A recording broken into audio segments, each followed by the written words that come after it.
Nobres alunos, de volta então para a última parte, turno da manhã, sábado, da disciplina de Ética e Cidadania, também chamada Legislação e Ética Profissional. CEPEP, professor Eric Brasil. Turma Eletrotécnica 19, de Itapipoca, os melhores.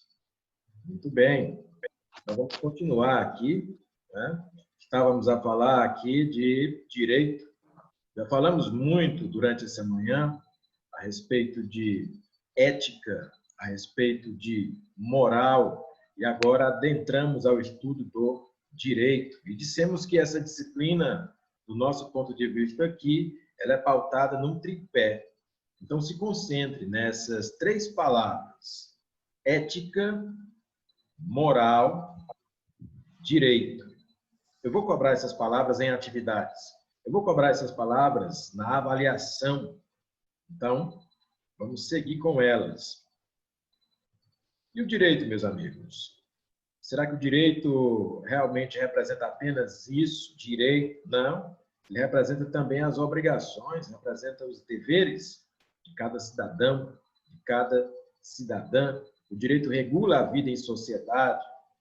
O direito, ele pode, inclusive, equilibrar forças. É claro que sabemos que existem na nossa sociedade desequilíbrios, mas, com a ausência do direito, esses desequilíbrios poderiam ser bem maiores. Por exemplo, quando você sofre uma injustiça no ambiente de trabalho, quando você é explorado, quando você é abusado, quando você, de alguma forma, tem tolhidos os seus direitos fundamentais, a sua liberdade, e não recebe a sua remuneração devida, e quando você trabalha muito mais, faz muito mais, e é exigido muito mais, e você, de fato, tem configurado ali uma grande injustiça, a quem você recorre?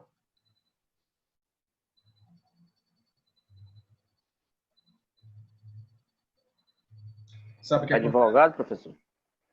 Você recorre à justiça do trabalho. O advogado é o meio, né, através do qual você vai buscar esse socorro.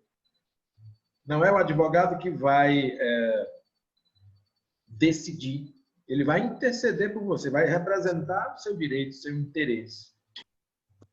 Mas quando você está numa relação onde você é a parte hipossuficiente, ou seja, a parte mais fraca, precisa haver um instrumento para te proteger, ou pelo menos um instrumento a quem você vai comunicar, ou que vai recorrer, ou que vai denunciar aquela injustiça sofrida. Ah, professor, mas eu não coloco ninguém na justiça. Não estou dizendo para você colocar, não. Mas existem casos onde você pode ser uma vítima, você pode sofrer uma grande exploração, você pode ser escravizado, você pode sofrer em situações análogas à escravidão. A quem você recorre? A justiça. Que justiça é essa? Nesse caso, a justiça do trabalho. Entenda uma coisa, estamos vivendo tempos estranhos, onde as pessoas fazem um desdém aos seus próprios direitos. É claro que é muito bom negociar com um bom patrão, com um bom empregador, com uma boa empresa, uma empresa que é ética ou que segue normas, mas nem todas seguem. É muito bom conversar com o patrão, e às vezes o patrão tem a condição econômica parecida que a sua, ele tem apenas uma pequena empresa. Mas e quando você é explorado por uma grande empresa, poderosa, que pode manipular a sociedade, a quem você recorre? O direito é fundamental para poder equilibrar as forças em sociedade, não é? Existem muitas situações onde, de maneira imparcial, um juiz deve definir o que acontece. Por exemplo, no direito civil, a guarda de uma criança, de um filho, vai ficar com o pai, vai ficar com a mãe. O costume brasileiro de outrora, de antigamente, dizia que o filho tinha que ficar com a mãe, normalmente sim. Hoje é diferente, hoje o pai pode requerer o mesmo direito de guarda, ou podemos ter aí a guarda compartilhada. Esse é o direito civil. Ou quando é cometido um crime, um homicídio, um assassinato, temos o direito penal. Ou quando o meio ambiente é agredido, temos o direito ambiental. Ou quando você sofre ou comete uma injustiça tributária, tem o direito tributário. Ou quando você precisa de decisões na área previdenciária, tem o direito previdenciário. Ou na área empresarial, tem Mas o é porque tu quer, Aline, não é obrigado não. de direito comercial. Vamos ficar atentos ao áudio, né? Se está aberto ou não. Então, o direito é fundamental para regular a vida em sociedade. O Clóvis quer falar. Certo, só fazer um comentário aqui. O Roberto Lucena disse, no Brasil ainda temos patrões que não seguem as leis trabalhistas. Muitos. Muitos. Talvez você, talvez eu, talvez um de nós, que se tornar patrão, não vai seguir. É por isso que a lei precisa ser imparcial. Fale, Clóvis. Professor, foi muito bom quando o senhor adentrou nessa parte do direito e da legislação. Muito cedo eu estava justamente querendo dar uma contribuição, justamente fazendo esse paralelo entre ética e moralidade, e agora falando de direito, casa muito bem com o que eu estava pensando, no sentido de contribuir, né? Eu posso ser imoral e até não cumprir, por exemplo, as leis, ou alguma lei, dependendo da situação, isso é ético, né?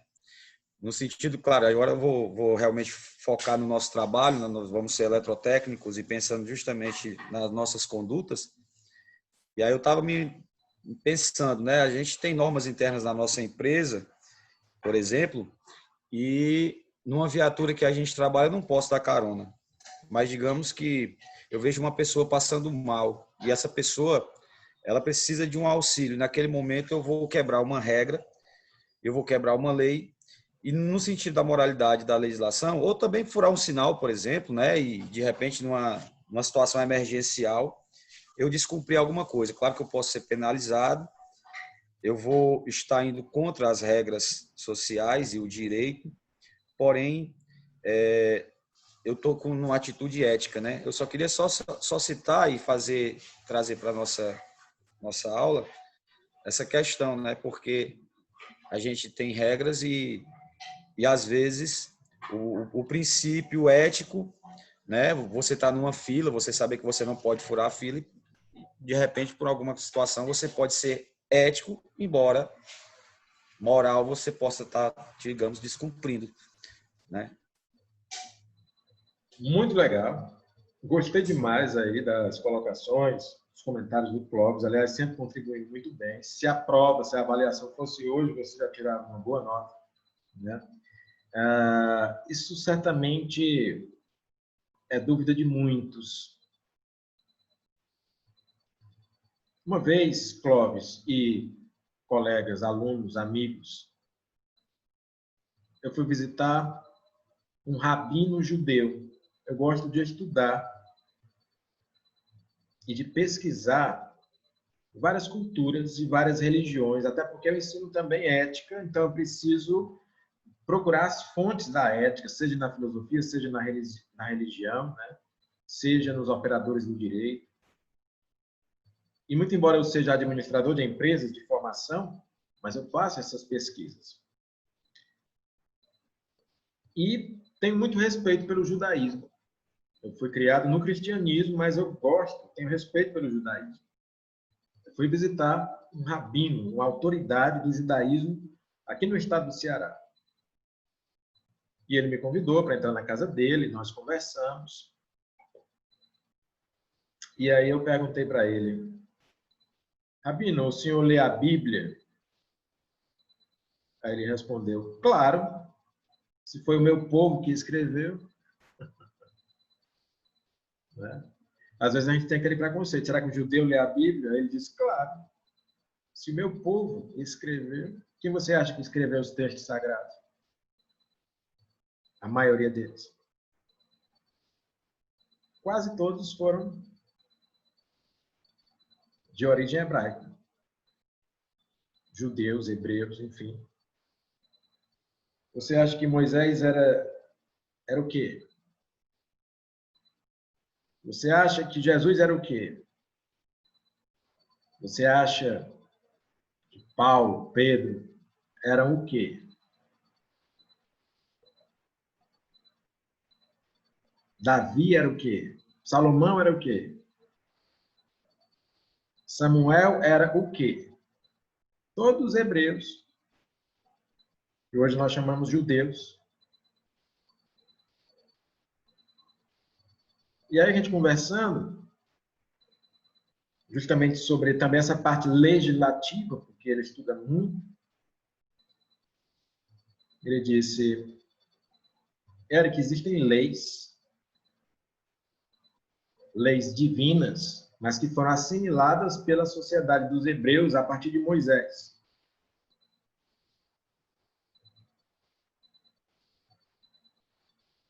E você sabe que uma das leis mais interessantes, que tem tudo a ver com a natureza de Deus, e aqui eu não estou fazendo um discurso necessariamente religioso, mas assim defendendo uma parte legislativa, o rabino me disse, Eric, Deus é vida.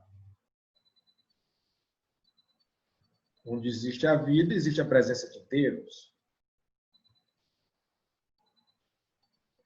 Então, tirar a vida sem nenhum tipo de motivo é um pecado. Tudo bem. Pode existir uma exceção? Pode. Se você tira a vida para proteger a vida, a sua ou a de outrem, é uma outra história. E eu continuei essa discussão, é muito parecida com o que o Clóvis quer dizer, e disse, Rabino, eu observei que os judeus eles têm hábitos alimentares, né? A sua dieta é diferente. Vocês não comem carne de porco, vocês não comem camarão, vocês não comem peixe sem escama, vocês não comem determinados animais, vocês não misturam carne com leite. Vocês guardam o sábado. É verdade, ele disse. E aí eu fiz uma provocação para o Rabino, no bom sentido, né? Eu disse, Rabino, o senhor tem filhos? Ele disse, tenho. Apresentou até os filhos dele. Se o senhor estivesse numa região de muita fome, de muita escassez de alimento, que o seu filho estivesse com muita fome, que precisasse se alimentar, e a única coisa que tivesse fosse sopa de tubarão, porque o judeu não pode comer tubarão, porque é um peixe sem escama. O senhor daria sopa de camarão para o seu filho? Eu fiz essa pergunta, mas eu fui ousado, porque eu estava na casa dele, né, sendo bem recebido ali. Mas como pesquisador que sou, como curioso que sou, fiz a pergunta. Claro que eu fiz de maneira educada. Ele disse, Eric, eu daria a sopa de tubarão ao meu filho. Eu perguntei, mas, Rabino, o senhor acabou de dizer que o judeu não pode comer peixe sem escama, não pode ter essa dieta de determinadas origens.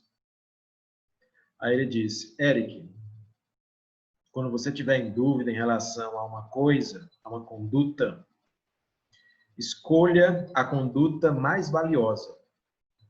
O que é mais importante? Eu seguir o meu costume de não comer tubarão ou a vida? Nesse caso, a vida do meu filho. E lembre-se, Eric, Deus é vida. Mesmo que na minha cultura, comer carne de tubarão, tomar sopa de tubarão, seja considerado uma coisa que não é correta, que não está na nossa lei, que não está na nossa moral, é ilegal, é imoral. Mas a coisa mais sublime do que seguir um costume é você valorizar o bem supremo que Deus nos deu, que é a vida. Então, proteger a vida e garantir a vida de meu filho é muito mais valioso do que seguir o meu costume. Então, eu daria a sopa de tubarão ao meu filho se o único alimento disponível ali fosse a sopa de tubarão. E Deus ficaria feliz. Porque eu preservei um bem maior.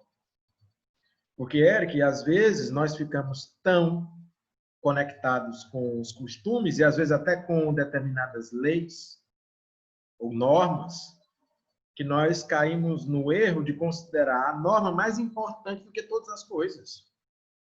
O direito, principalmente o direito e a lei dos homens, vieram para quê? Para melhorar a sociedade, para regular a sociedade, mas não foi para escravizar a sociedade. Então, no caso do Clóvis, se você não pode dar carona no veículo da empresa, porque esse é o nome da empresa, tá certo, não dá carona. Porque você vai ter um desvio da finalidade daquele veículo, que é ter atividade profissional, que vai desviar a sua atenção, que vai infringir uma série de normas. O grosso do tempo é isso mesmo. 99,999% das situações é isso mesmo. Ele não pode dar carona mesmo, não. Essa é a norma. O carro não é dele, a empresa tem as suas regras, é desse jeito mesmo que é para ser. Agora, numa situação atípica, onde a vida de um ser humano estivesse em jogo, a decisão correta seria dar carona.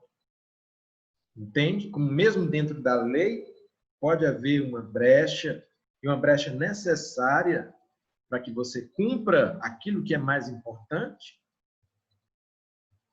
Porque é verdade, muitas vezes nós ficamos viciados nos códigos, nas normas, e consideramos o procedimento, o código e a norma a coisa mais importante do mundo. São importantes, devem ser seguidos, mas não a qualquer preço.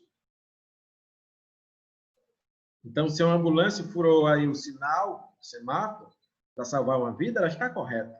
Muito embora ela tenha infringido uma lei menor, que é a lei de trânsito.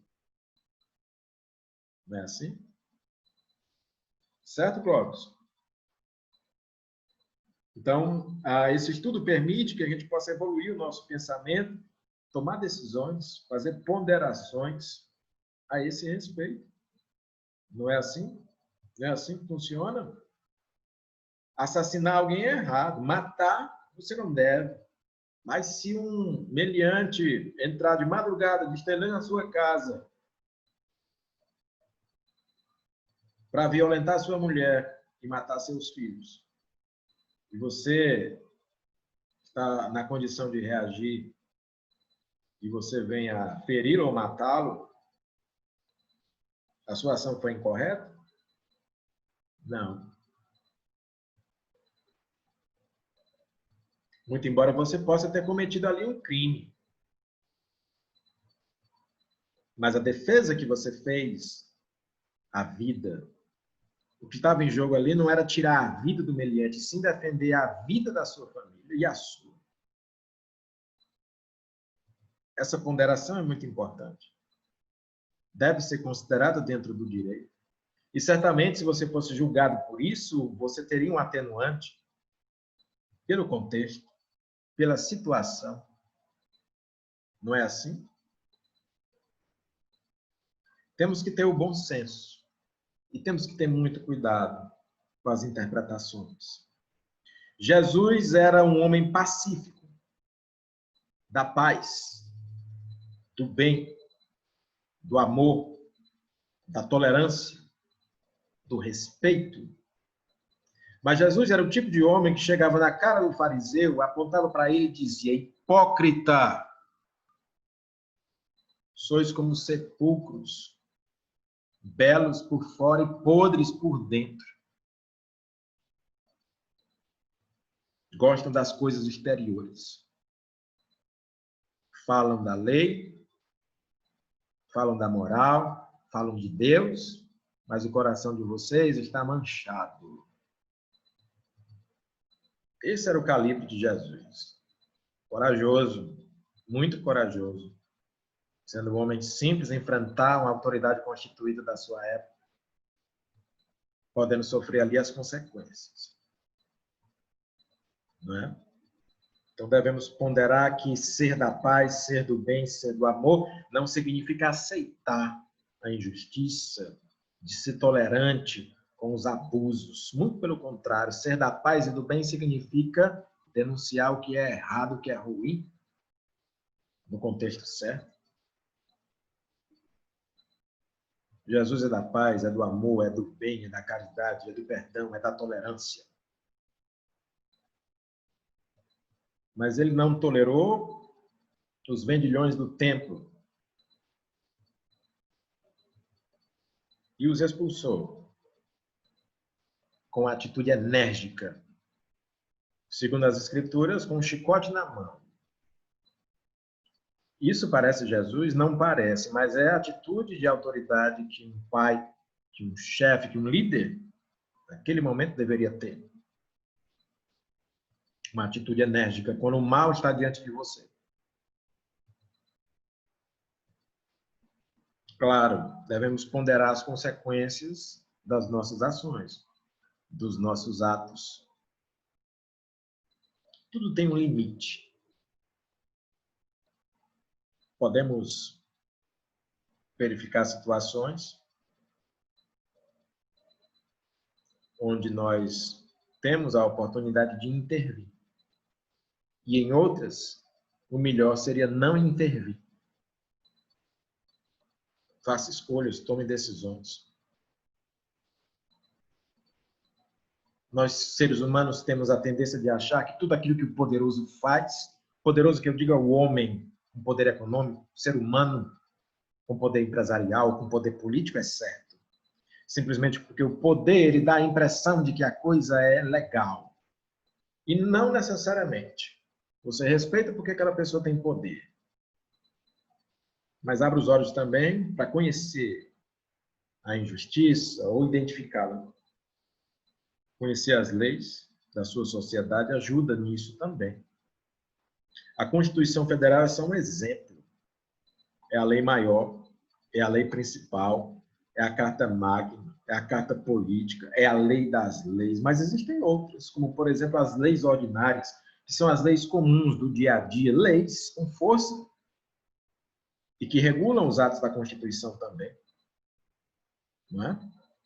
E, às vezes, a imposição da lei é essencial para que aquela sociedade possa se melhorar, se regenerar ou avançar.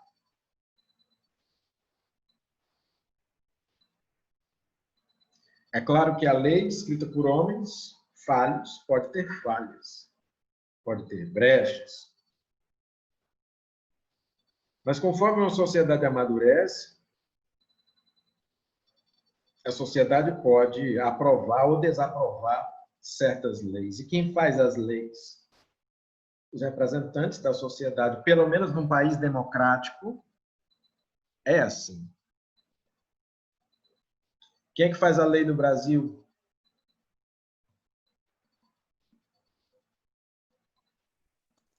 Deputados e senadores? Gostei, Roberto. Foi o Roberto que falou? Foi. Muito bem. Então, às vezes, a gente pensa que quem faz a lei é um juiz. Não. É um jurista. Não. Ou que é o presidente da República. Não. Quem faz a lei, meus amigos, é o tiririca. Cidadão conterrâneo de vocês. Quem faz a lei é um membro do poder legislativo, é um deputado. Deputado estadual, no caso do Estado, deputado federal, no caso do Brasil, como nação, vereador, no caso do município. Por quê? Porque essas pessoas nos representam, foram eleitas por nós para quê? Para justamente escrever as leis. Nós temos um péssimo costume, eu me incluo também, a gente só valorizar eleições para prefeito, para governador, para presidente da República, a gente valoriza que é uma beleza. Meu prefeito, meu governador, meu presidente. Mas a gente esquece da importância do meu vereador, do meu deputado estadual, do meu deputado federal, do meu senador da República. Porque são eles que escrevem as leis. Não é assim? A qualidade das leis depende muito da qualidade dos representantes do povo nessas casas, na Câmara Municipal, na Assembleia Legislativa, ou no Congresso Nacional, que é dividido em Câmara dos Deputados e Senado da República.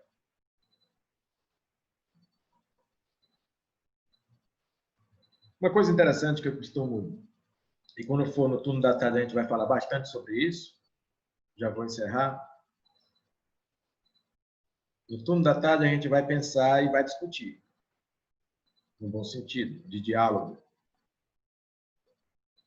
Se o Brasil é um país democrático, e se hoje o poder legislativo tem representantes de todas as esferas da sociedade, por que que o Brasil, então, não é um país justo e avançado?